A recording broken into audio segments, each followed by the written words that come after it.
Ladies and Germans, how you all doing? This is Con Ulrich, And I'm Rangru. Hello, hello, hello. and today we're going to bring you a two-pack of tournament goodness I, from Steel Division 44. mhm. In the first map, playing on the map of Colville, who do we have here, Rang? We have ourselves Russ. Yo, he isn't naked running around with a rock, playing as the 1st Polish Armored Division. And on Mm-hmm. the right hand side, we have Genève as the 17th SS Panzer Grenadier Division. So before we really get into the divisions, of course, we do want to make a quick call. hmm The winner of both the two games that we showed today do move on in the overall tournament for the PDX Steel Division tourney currently going on. Yep, We just want to give you guys some really, really great kind of overall play from the different players in the brackets. But yep. sorry, Rang, tell us about the combatants then. So we got two decks that we haven't really seen in a while. Heck, we haven't even seen that much Polish, to be entirely honest. Isn't that correct, Khan? I think we've seen Yeah. one together. Yeah, I think so too. So the Poles, which are pretty underrated in this game, are a good deck. They can get an A phase. They can get two. Heck, they can get like 3 to 4 A phase Cromwells if they really wanted to, which is a proper medium tank, which is a good Mm-hmm. counter against a lot of German divisions because they don't really have proper tanks during A phase. They got some decent infantry units. The real notable ones I say are the Polish flamethrower guys, 'cause it's like a Mm-hmm. 10-man flamethrower squad. And they Mm-hmm. got some like decent fire support units. It's we're talking about sport, pretty much a heavier French deck with, of course, British armor instead of Mm-hmm. American style armor, and they do end up working much better into C phase, yeah, French counterparts. And Indeed. Indeed. Actually, looking over here on the right side, though, with the 12th SS. 17th. Thank you. Oh, good gosh. Wow, it's been a long match already. With the 17th. Thank you. Let's try this again. I'm not seeing a whole lot of Panzers whatsoever. What's the deal? Yeah, I mean, the 17th, of course, can get yet stuck F8, but he's not opting to do that, which is an interesting choice.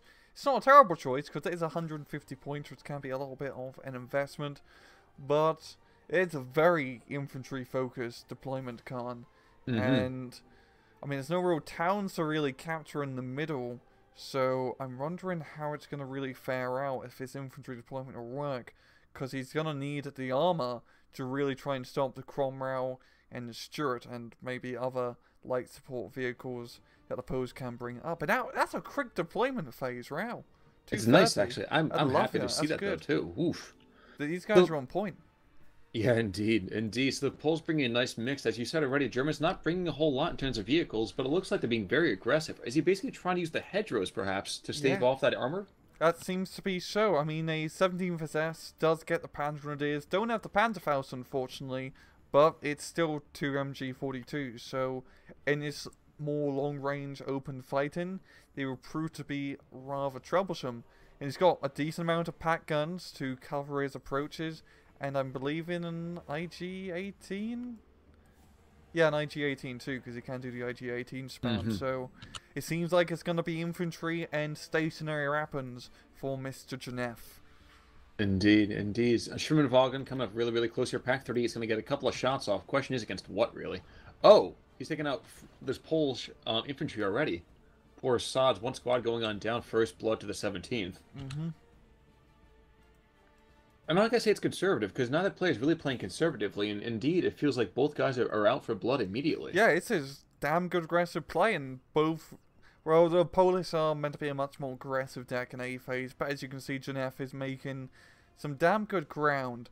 And I'm really surprised about Genève's use of stormtroopers, Mm-hmm. because this is an open ground engagement. They can't really get in close. You see up north, they are using smoke grenades rather effectively to counteract my point and get in close. But still risky maneuver nonetheless. True, but at the same time, I'll also recognize there's a Stosstruppen in that center forest, and I feel like if that Cromwell moves anywhere close, he's Yeah. completely screwed. And actually, machine gun's going down as well, so Genève, everything's pretty much coming up Genève, I would say, so far. He loses Yeah. the anti-tank gun, but he's gotten some really good work done already. I'm really, really happy to see Genève's Stormtrooper play. Because this is not how I would use Stormtroopers, but up north it's just a wall of smoke, using it to his advantage, getting close into that hedgerow, and just annihilate the Polish infantry, because they only have one submachine gun, because British armed infantry. But that's some good micro, really good micro. I really can't stress that enough. Well, I just want to call out the fact too that these are not Star Wars stormtroopers. These guys have 3 PPSs and 2 MP40s, and they can miss all they want to. There's so much Yeah, firepower that's not even fair. I know. Ugh. And they can actually hit. True, Yeah. true. If you fire enough bullets into an area, you're bound to hit something at some point, Especially right? for PPSH. Indeed, Indeed. indeed. Indeed. Yeah. Yeah, funnily enough, the Stormtrooper guns are pretty much Sterling guns, which are not a World War II submachine gun, but the British post-war Sten essentially, just highly modified. Heck, a lot of Star Wars guns are pretty much World War II, World War One guns. True, Yeah, true. Well, that's what the prop department can get their hands on. I know. Got those World War II movies, you know, gotta make a sci-fi thing now. Just stick some bubbles, etch some things, and put a big Be scope careful. in You're starting to tramp on my childhood it. and my adulthood, for that matter. And in 3 weeks, I'm sure when that movie comes out, I'm gonna be all over it. Yeah.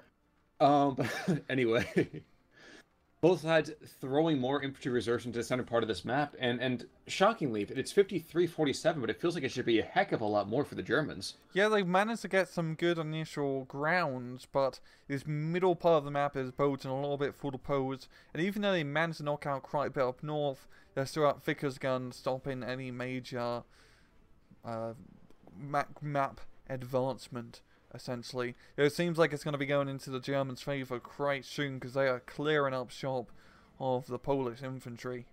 Actually, one note's really kind of crushing for me. The Stoßtruppen were just barely outside of that Yeah. Fausting range. I thought to myself, it's for sure going to be a dead Cromwell. And then, of course, the Pak-38 can't kill anything. True. Even a Cromwell. I don't know what it is, Colin. Pak-38s are so similarly statistically the same to a 6-pounder, just at 1 AP difference. But it makes the world of difference. I feel like Pak-38s can't do anything. An unfortunate case in this one. I completely agree with you. I don't And like look, that at all. it finally killed a Cromwell. Forced it to bail out. And that is a good kill, because that Cromwell is a major, scary unit the Poles can bring out initially. Yeah, Well, and after you catch the crew to bail out, what does he do? He bounces every other round after that. He'd get the kill eventually. No, he's firing on the Stuart now, which is probably a smarter move. Mm-hmm. You know, he can't hit the Stuart, of course, because it's a Pak-38. Oh, there we go. And it Bounce. bounces. Lighter armor than the Cromwell, and he still Yep. can't manage to do it. and misses again. Holy... There we go. There we go. Thank you. Thank you. Okay. But the main thing is the Germans, they're using their stormtroopers. They got them all over this northern flank. And that's a lot of stormtroopers. So you pretty much got both cards worth. Indeed, and tell us again, what's the kind of cost for Stormtrooping? They're like, what? They're 15, 20 points, which is pretty affordable considering that they are completely deadly in CQC, smoke grenades, and of course a Panzerfaust, which makes them very necessary for the 17th SS because they're Panzer Grenadiers and the Panzerfaust, so you have to use all Stormtroopers to remedy that supply problem. Now, I do want to make sure that we take a look at the end of this. This is about the third or fourth vehicle up to the northern side. We just continue to see vehicle after vehicle getting dropped by Panzerfausts. Mm-hmm. I have to know how many kills these guys get. They have to be. They're already the stars of this game. Yeah, I mean, just the smoke play alone. They actually use their smoke grenades, and when I see people using What they're supposed to. yeah, like combat infantry, like with smoke grenades, it never really get used effectively, and people always forget that they do have the smoke grenades. And we've got, oh, look at IG-33 position. I was just going to call it. That is sneaky. Shocking. That is sneaky beaky. Because that can just knock out anything that comes across the road, essentially, and cuts a real big, like, knife into the Polish side. Indeed, indeed. They're bringing forward a little bit of a, was it a self-propelled, okay, it's a self-propelled, it's a 2-inch mortar based on the Universal Carrier. Yeah. That guy's not going to last long, though. I don't think... Yeah, indeed. I think he's going to get one shot off, and that's not going to do much. Yeah. But everything coming up Millhouse, it seems, for Ganef here. Yeah, he's doing really well. It's just, he's winning these infantry fights close range with the stormtroopers, and he's knocking out the armor with his Pak-38s and Pak-40s when they eventually hit, of course. And what's more, he's got that flak veering nice and far forwards. While the Pachena only have some Hurricanes and a couple of Mosquitoes, I want to say, for air power. Yeah, and some Mustangs. Yeah. I feel like that flak veering is just there just to be a infantry suppressor, though. Yeah, I mean, four 20mm guns are pretty scary. Pretty scary when they're shooting right at you. Hmm. And good at suppression, too. Right, that's the first concern I would have here. Mm-hmm. And wow, there used to be Polish units on this map.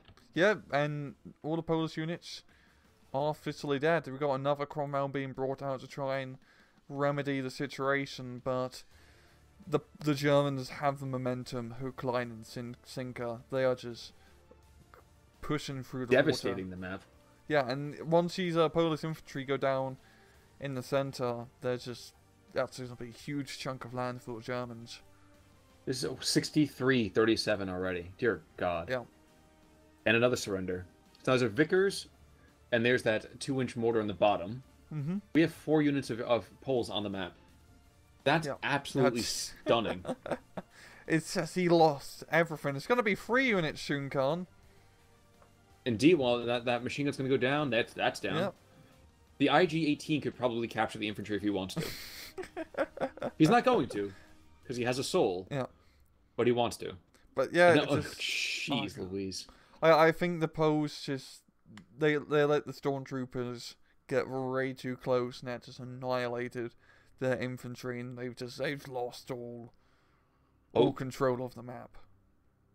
Actually, I kind of wonder, would it have been better for the Poles to take a little bit more of a defensive stance to build up their armor first, or did they play it right and just got outplayed by the stormtrooper? The problem with the initial armor push, it got caught up in that crossroads where it couldn't really move around or do much armor thing, so the pack guns could get in position to shoot him as they ran out. Oh, so two, plus 2 3, units. 71 to 29. Yeah. Oh my gosh. Do you want to speed this up to plus 2 times 2 speed, Khan?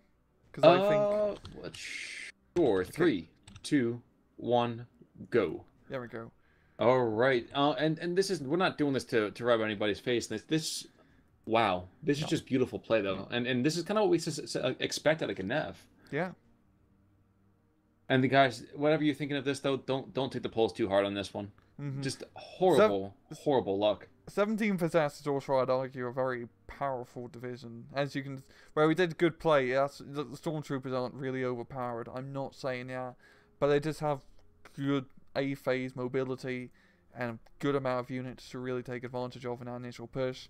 So at the same time, Rust really felt a little bit rusty in his infantry play and tank play. He just got completely outmaneuvered. Well, now he's bringing a Dragoni, which would have been nice if he had brought the Dragoni in a lot further along here. But Phase B, Stroke coming on in, and the Dragoni are still, what, a mile from the front lines? Yeah, I think he wants to slowly try and clear us out instead of rushing in and potentially getting popped by a potential AT gunner. But the Poes are now getting more infantry. I'm actually wondering if the Poes ran completely out of infantry in A-phase, and that's why he didn't get more, but... Oh, but okay, but we have a Schlosstruppen, which took out the Northern Cromwell. We have the Pack 43, which took out the Stuart. We have the Stug, which is running rampant in the south. Yeah. 2 half-tracks. Yeah, the KD on this is going to be absolutely brutal. Oh, yeah. The Germans they've kept their units alive, and this really just came down to a match of kill-death ratio. Indeed. And now we're going to see a couple of Befehle units, a 232 and a Martyr 3 coming in, but this is just icing on the cake. Mm-hmm. Look, the Polish infantry out in the open, and that Snug is, there goes the Cromwell. And that's been the tale of the tape. Yeah. And Achilles being brought out, it's going to be a good counter to Stug, of course. But the Germans, they can just keep bringing more and more. They got Mortar 3 now. Well, the infantry's getting closer and closer, but they get close enough. Schlosstruppen is just like, oh, you want to be near me? No. Automatic weapons fired, they go down. Yeah. And I'm kind of noticing a lot, actually, with a lot of the, let's say, Allied contingents that are outside of the Brits and the US, that the infantry rarely seems to have, the Phase A infantry anyway, rarely seems to have any sort of committed anti-tank weaponry. Yeah. I mean, for the French, just because it really comes down to the B-phase chappers and the Poes here, it's all about the Dragoonis or like motorized infantry units. But yeah, Schlosstruppen up the center line. Oh, with and smoke grenades again. Oh my gosh. Just look at that. Beautiful. That's how you use smoke gun. It's such Of course, you don't beautiful show your own micro. guys, but Ganef says, casualties. What are a few casualties? Yeah. Yeah, we finally got some Polish flamethrower guys eventually, which are a And another great tribe to the counter. north. Great counter to the Stormtroopers. But If they can too get late. close enough, though. Yeah, that's if we can get close. But the Stormtroopers have to get close too.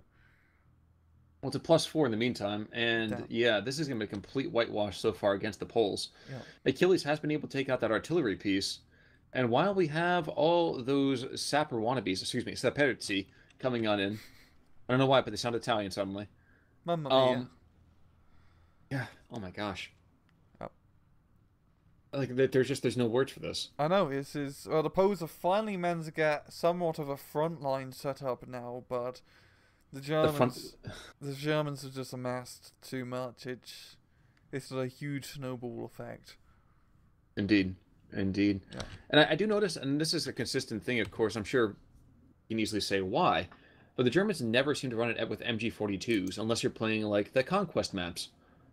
You mean in terms of, like, the infantry-focused MG42s or a tripod? Tripods. So, I mean, you definitely see light machine guns on all of the infantry, but you don't really tend to see committed setup squads. Nah, I know they're pretty good, committed Indeed. squads. I recommend using them on, like, Paratrooper and, like, 352nd decks. But in terms of, for example, 17th SS, they can just rely on using infantry guns because they fill the same role, essentially.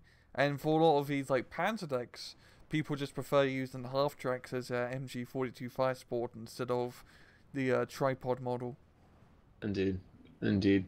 Now, neither player has used any air power whatsoever, which is not surprising. I mean, the 17th doesn't have a sterling air force, neither really does the 1st Pacherna. And I'm wondering, are we just going to see a group surrender up to the north?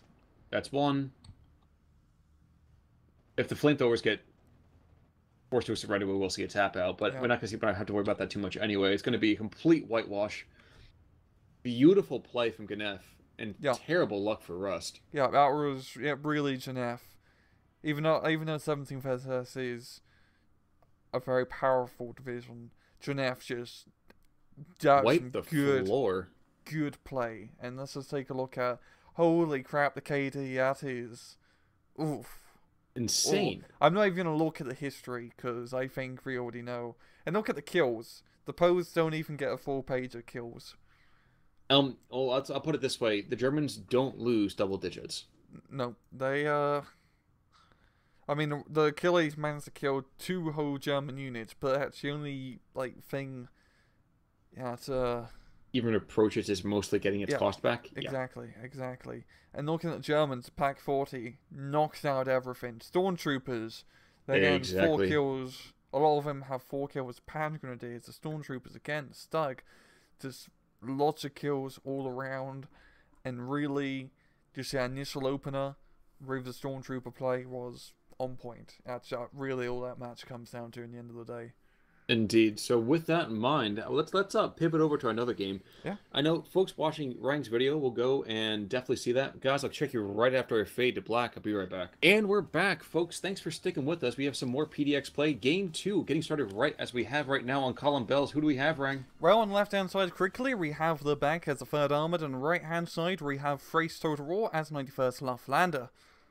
Indeed. So we have ourselves a combat of, well, a very, very heavy armored division against, well, guys who are considerably lighter. We were talking about before this particular recording came on in about, is this going to be the 91st playing the Rats, the 3rd Armored Cats, or how's that going to look? 91st Laughlander is going to be doing pretty good in that factory, of course, because of the infantry that he can get up. Well, the 3rd Armoured probably wants to focus a bit more on the open ground areas, using tanks and etc. But both sides are going very infantry focus, including 3rd Armoured. Just getting a lot of guys into that center factory to try and contest the point in a rather diagonal fashion.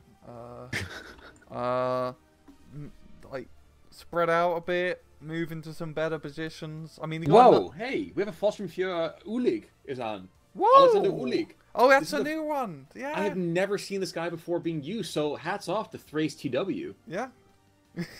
That is beautiful right there. Yeah, that's a new Feldjäger dude. That's really cool. And also considering we're fighting against 3rd Armoured, so we might see Mr. Paul as well. True, 2 and 1. true.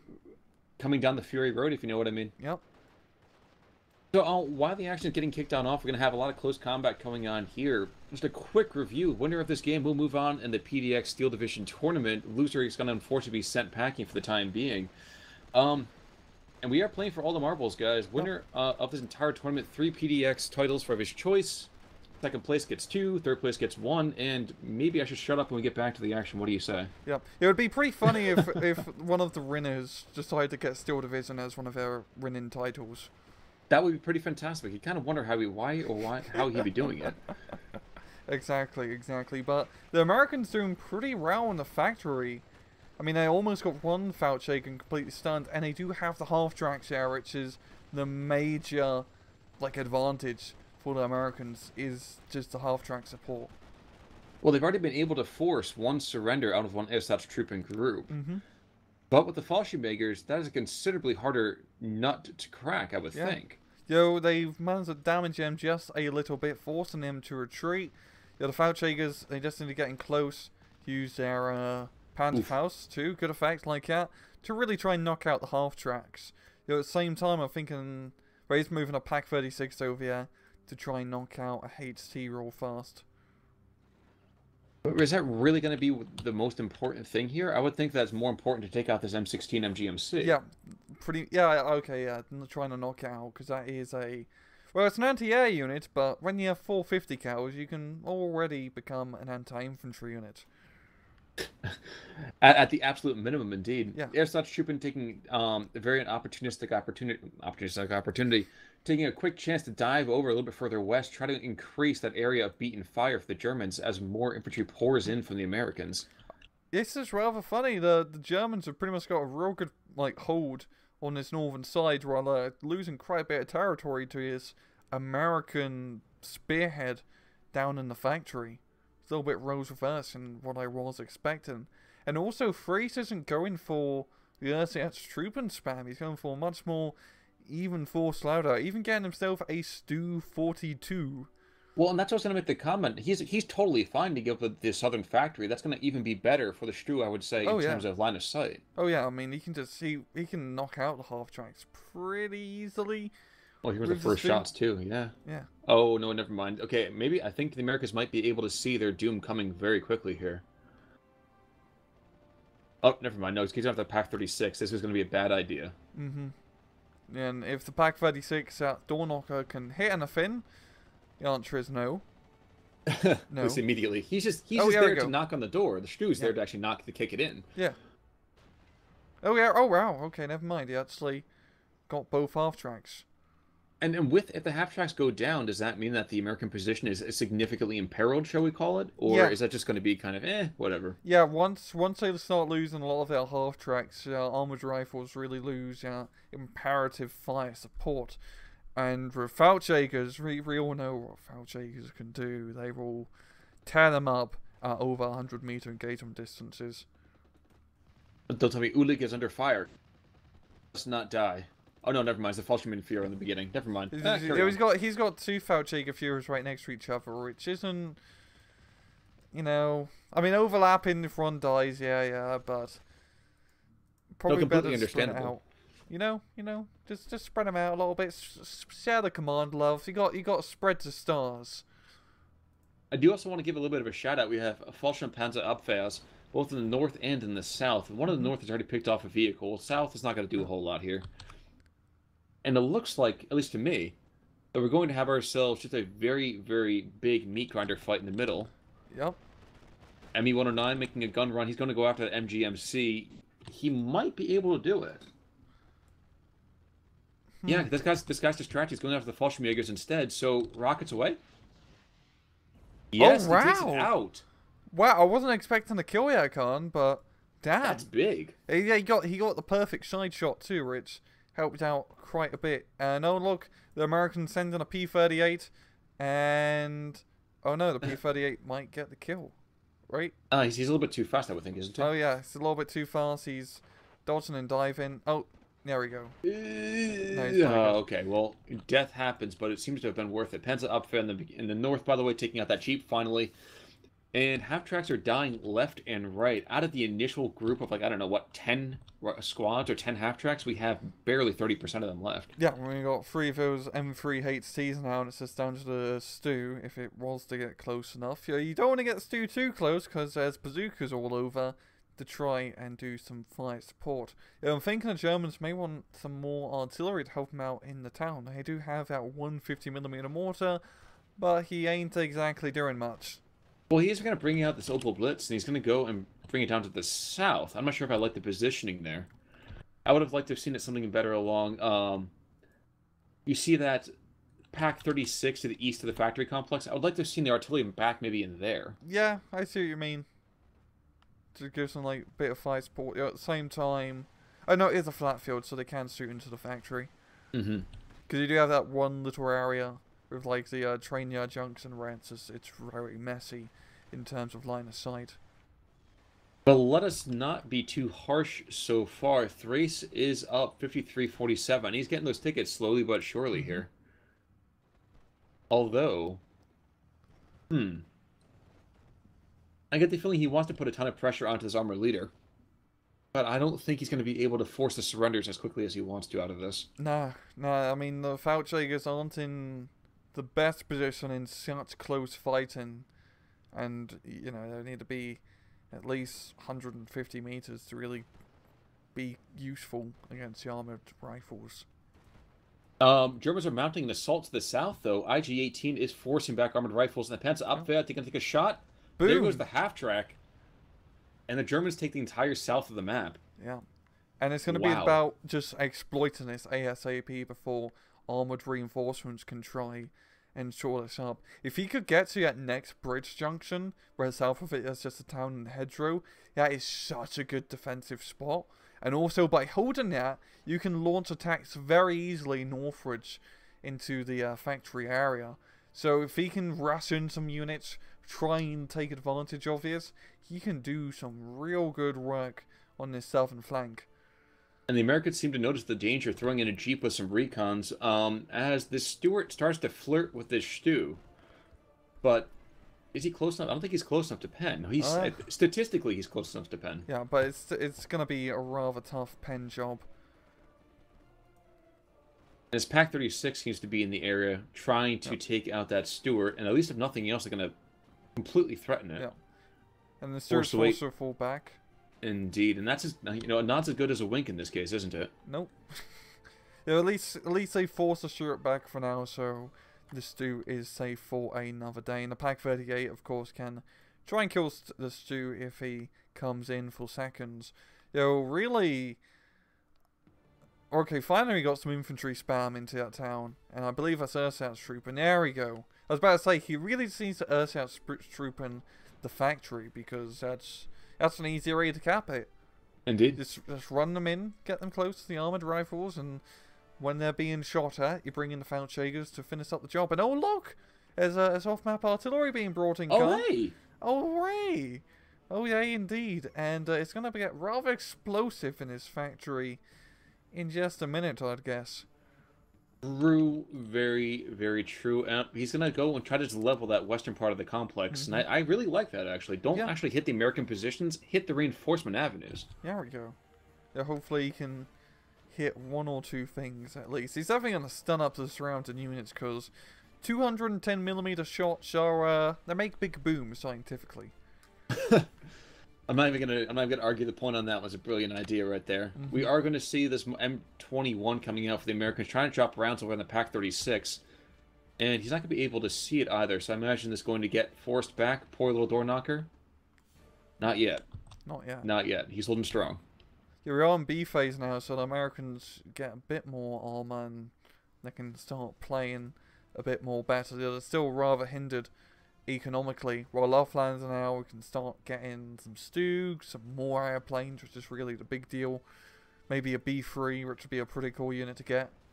Well, so far all the armored has really done with all their vehicles is really just give them more targets to the anti-tanks. Yeah. Like, I definitely want to see what these Pack 36s have been doing. Pack 36 and the Stus, I can see what, we have 4 half-tracks on the map, and none of them are original 3 half-tracks on the map. 4? No, we still have 4. One of them with a damaged transmission.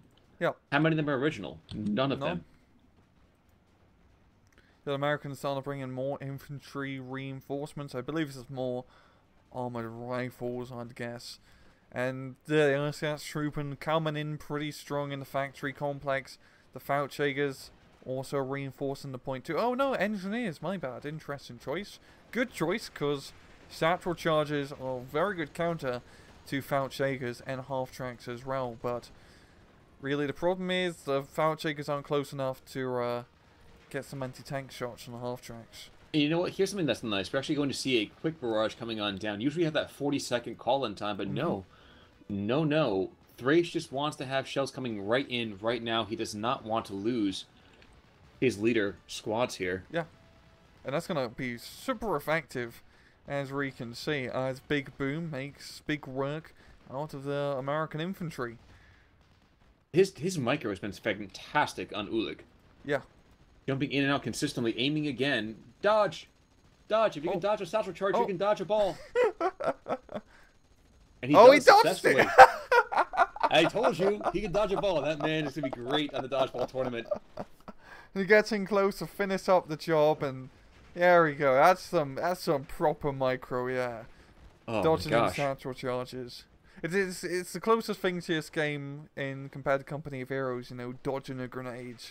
Indeed, but you know, when it happens, you have to feel so good, because those satchel charges can make or break an entire engagement. Of course, they all just... I mean, Company of Hero grenades can be really devastating, but satchel charges and yes, oh boy, that's not fun to be on the receiving end of. Okay, by the way, this is a Panzer Abwehr squad moving behind enemy lines. It's like, be very, very quiet. We're hunting Stuarts. This is beautiful. I love this. I love watching. I love casting this game. Yeah. Forget even playing. I love casting this game. This is so great. I do love seeing Abras. Abras are such good recon units because everyone always underestimates the Panzerschreck because they think, okay, I can't be hit at from this range. A Panzerschreck can't hit me. Oh, I got hit by a Panzerschreck. What the hell? Because these guys can just sneak around and get some damn good kills. 20-50 meters. That's an incredible range. Yeah, for an infantry unit, yeah, you can sneak around. Because a lot of allied players just think, okay, it's 150 meters. That's not too bad. And then you surprise me with the Panzerschreck. Yeah, what else is a nice surprise? It's a jumbo up top. Indeed. There we go. Indeed, and I was waiting to see when you were going to bring that on in, but Big Jim is coming down the track. But I'm not sure if he's coming too late here. I mean, the Americans are collapsing in the center part. Yep. And we've got another off-map artillery. I think that's the last charge, for 210. It is, yep. But the Jumbo, well, 91st Luftlander doesn't have anything that can pen it unless it's a flying B3 from the side, that is. But, yeah. Well, and even then, though, all you have to do is just force it back for the time being. And if it's close enough, geez, we can get this Pack 40 is just lying in wait. Yeah. Pack 40... He could hit it. It's going to have trouble penning. I think it can't even pen it, to be entirely honest. But, Jimbo the Jumbo here, what makes him useful against 91st Luftlander is there's no real armor threat you have to worry about. So he can just run around with his 50 cals and machine guns and fat-ass armor and just kill everything that comes into range. By the way, Panzer Abwehr finally made their end run, and that Stuart went down. Oh, nice. Oh, I see. I just barely clipped on the bottom of my screen. That's good. That's very good. But the Germans have controlled the entire factory. Yeah. The entire one. And there's that B3 you were talking about. It's not going to get a kill, but it's going to be enough to morale damage at least. And there's no AA in sight except for P-38 Lightning. Never mind.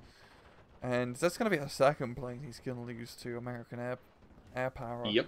And that is a big fault with 91st Luftlander, is you don't actually have that much in terms of anti-air. So it's very important to have, try to at least get some Flak 20 mils, some Flak 37 mils out onto the field. Especially if you're bringing out the B3, because as you can see, it's very easily killed by just one single fighter. Now, we are going to get Lafayette Poole coming on in. So Master Poole is diving on into the waters. He's going to muddy the waters a bit, but is that Sherman going to be enough? Well, 2 Shermans is always better than 1 Sherman. True. True. Sage advice indeed. Sage advice, of course. I'm here all day, folks. But, I don't know, maybe on the southern flank it would have helped, because the Jumbo's already doing pretty good up north. I'd try to spread the Sherman love all around to try and capture the canal area. And it's really just about that factory too, because he can somewhat surround the factory. It's just about attacking it, and there's a lot of German guys in there. There's 3 German leader units in that one factory con. That's... True. I think that's a bit overkill, to be honest. But at least everyone's getting stars, and yeah. And there's a third plane going down, so Frey's not doing very well keeping his air power alive, but wow. Yeah. Yeah, but that's, it's hard to argue with the results. I'm sorry, keep on talking over you. Please, go ahead. It is pretty devastating losing all those planes, considering, 91st Luftlander's the Airborne Division and 3rd Armored's the Tank Division. Very, very true. Not good losses, now, yeah. Jumbo from the back. Can a Stug pen a Jumbo from the back? I'm not. He can't see it right now, but he can't see it, but he can pen it from the back. And we got Panzer Abwehr moving on in as well. So Germans are very eager to remove this armored threat from their rear, and Stug's gonna get accosted. I don't know. He is not gonna. Oh yeah, 2 Shermans. That guy, he's dead. We got Pool and we got Jimbo the Jumbo. So yeah, and he's gonna be firing at Jimbo, which is. Mistake. Yeah. No, he can't see Paul at the moment, as Paul is pulling into view. Was it supposed to be a joke? Because I'm not sure if it was, and if it was, then I apologize. I didn't quite catch it. It's just me. It was a bad joke. That's what it was. Oh, okay. All right. Come on in, Pool. The water's fine. There we go. Terrible jokes for you. Dad jokes for days. If you want to learn how to swim, all you have to do is jump in the water. True. True. But it looks like this Panzer Abwehr is going to say, hey, you get out of the genetic pool. Anyway, so Jumbo's coming down the street. Jumbo's coming down the street, so the Panzer Abwehr is going to get at least 1 shot off here. And he's watch him get the pen. Watch Sorry, him I get have the to pen. compose myself. That was holding fire. He misses the front. He didn't even shoot the first round. Fire now! Explosion! Oh, whoa! The power of the Panzer Shrek. Oh wow! From dastardly joke to Panzer Shrek shot, that was an exciting minute. Exactly. Forget Mike Myers. That is how you Shrek. Yes. Yeah. And we're into Phase C in a minute here, and again, there's been so much recent dominant Axis play. Is this the resurgence of the dark side, or is this just because we don't have any 4th Armored? Well, the 91st Luftlander is a good deck. I mean, holding the town is really, or the factory is an important part of this map, and ever since he captured that canal part, it's 3rd Armored even gonna bother attacking it, and that's just a lot of map control easily for Mr. Frace. The 3rd is penetrating into German territory up north, so maybe I can make something happen. They did just lose a Stug.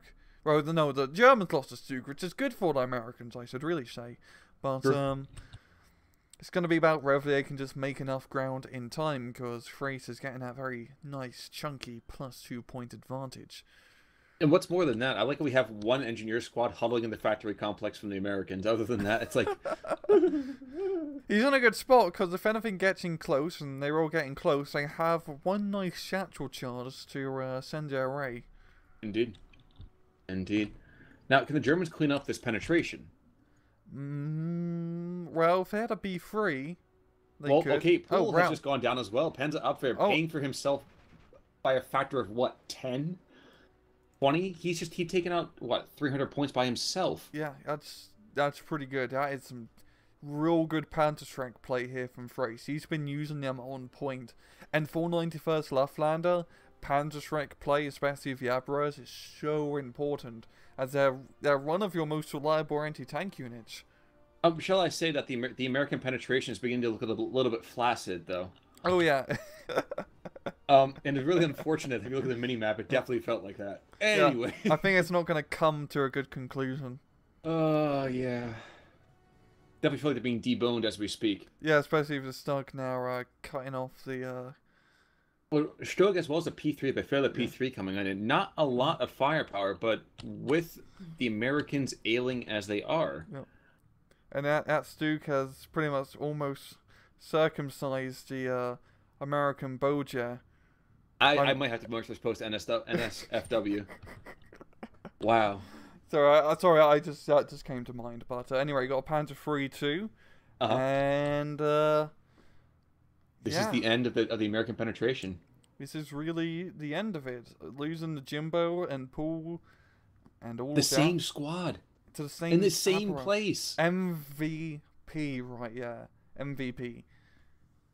Wow, Thrace that would put on a clinic. This is how you play this map as a 91st. Yeah. But let's give a bit of a round of applause to the back, because his unique strategy, I definitely think, kept him competitive a lot longer. For in the town rush, essentially. Well, in the factory early on, yeah. Yeah.